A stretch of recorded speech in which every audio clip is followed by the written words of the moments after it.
What's up, everybody? This is Murdic3K, and today I am bringing you something heavy. This is going to be some content that some of you will not agree with, some of you will. Some of you will sub to this channel because of it, and some of you will unsubscribe because of it. This is about the recent protest.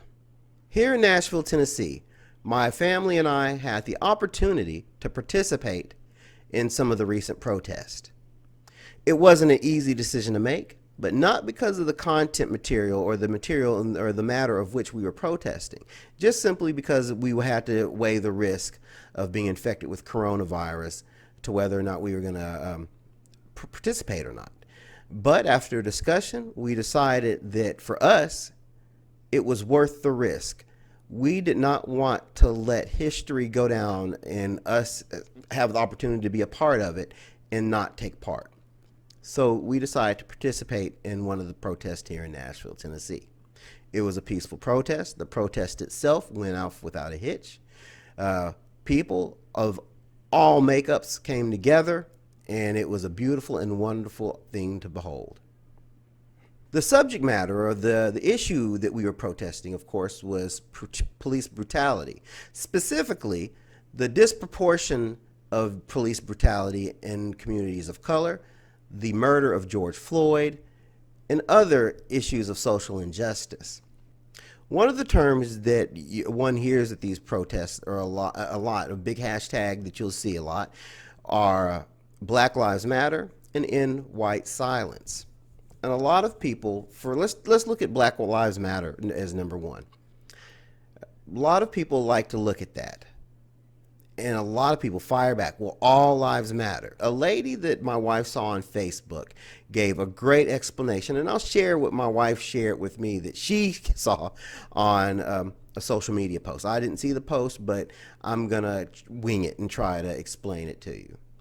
So you have some people, white people and black people, let's say.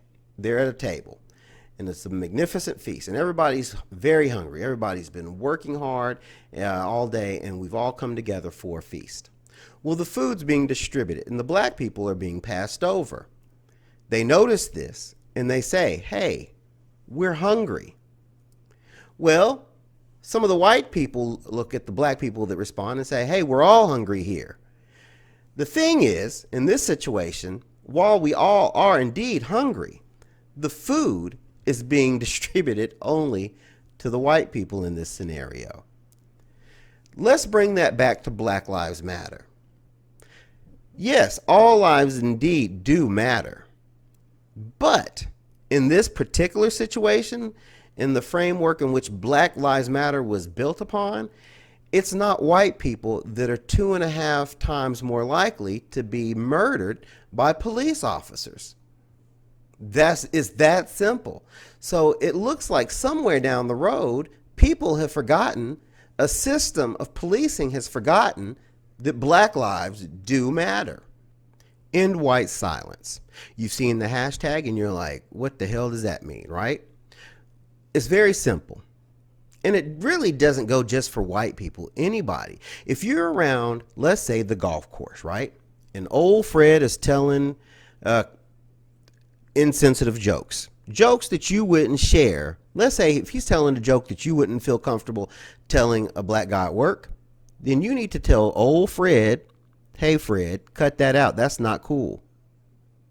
Simple as that. That's the simplest way I can tell you to end white silence. You don't have to do anything grandiose. You don't have to get on your soapbox and make a statement. Just simply, if somebody's doing something that's out of character, out of taste, you tell them, hey, knock it out. That's not cool. You probably think, well, I haven't had opportunities to do that. And if that's true, then, hey, you have a solid group of people. But I guarantee you, if you have children that play online games, you need to have a talk with them about ending white silence. Because if you play online games, because I myself do play online games, especially games like Call of Duty or Friday the 13th, if you're a person of color, that they maybe can pick that up in your voice, or if you're playing with a black avatar, you guarantee you play long enough, you're going to hear the N-word that person is going to be referred to as the N-word. Sure as God made little green apples. You play any extended timeline on gaming online, and they get a iota that you're a person of color, you will eventually hear the N-word. So you need to have your that conversation with your children. So when they hear that somebody being referred to as the N-word online or at school or wherever, on the playground, wherever that might be, your child will have the confidence and the understanding that no, that's not cool. They can say, hey, Bill, that's not cool. Stop it. It's that simple. That's what ending white silence is. Again, you can agree, you can disagree. That's up to you. And you may leave or you might subscribe because of what I just said. And that's going to be up to you, and that'll be fine too. Another issue that I'm hearing a lot on the news and even in person here recently, I'll give you an example. Our local Walmart were one of the many Walmarts that closed due to the really, I want to say riots, but really some of them have simply closed because there have been protests in the area. Not riots. They're two different things, and we'll talk about that in a second. But simply closed because there are protests in the area. I want to say this to that point. Protests are not the same as riots. I repeat, protests are not the same as riots. Very different things.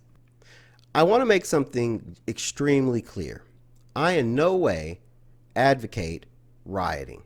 Don't approve of it, not encouraging anybody to do it, but I understand it. There are two types of rioters. You have opportunistic criminal rioting, and these are people who just seize an opportunity to commit criminal acts because of the situation, because of the chaos. Then you have people that are simply angry. This is what Dr. Martin Luther King Jr. was referring to when he said riots are the language of the unheard. What does that mean per se? Dr. King gave this statement in an interview with Mike Wallace on 60 Minutes. And you can Google it and watch the interview for yourself. But what Dr. King is basically saying is this.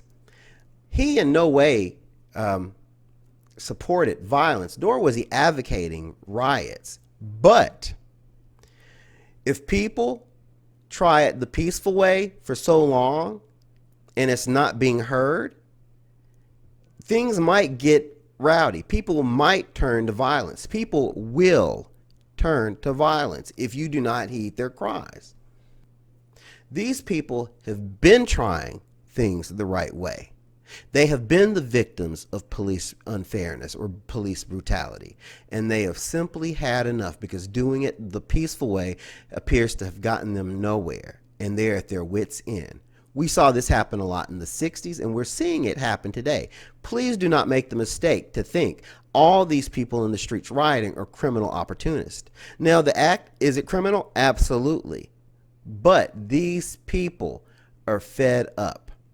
They have had enough. Not justifying the behavior, but I'm giving you a little lesson, a sociology lesson, a psychology lesson on why this happens.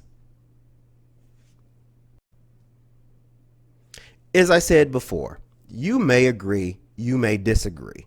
Some of you will subscribe to the channel because you like what I'm saying, and some of you will unsub because you simply cannot stomach what I am saying. And I get both sides of it. But I guarantee what I'm telling you is truth. A lot of you will say, well, it didn't happen in my town. Why should I protest? And I'll tell you this. A lot of your children, or a lot of you that are children, you might have SROs at your kids or your school. If you go to church, a lot of you might have a security detail at your church because of the events and in the world in which we live. And the term you'll hear, we do this not if it'll happen, but when it will happen. So the reason I think these protests, in my opinion, these protests are popping up everywhere is people are saying this, we're trying to be preventative here. It's not a matter of if it happens. It's a matter of when the next black person is going to be killed by the police. But we want to be proactive and send that message and say, hey, do something about it now. Look at your officers that have that troubled history and either get them help to explore and understand implicit bias, or maybe direct them into a new career path. I don't want to go on too long about this because I very easily could. But I do want to say this to you. We talk about internet challenges, the ice water challenge and the planking challenge, when the mannequin challenge and all those other challenges. I want to challenge you to this. Next time there's a protest in your town regarding police violence or ending white silence or supporting Black Lives Matter, I want to challenge you to attend that. Now again, you have to consider the risk for yourself. COVID-19 is a real thing, despite what some will have you believe. I've had family members affected and had some that I've lost due to COVID-19, so I understand. Consider that risk. But I want you to consider it. Consider taking me up on that challenge. When there is a protest in your town, consider going. See for yourself. God bless you all. Have a great day.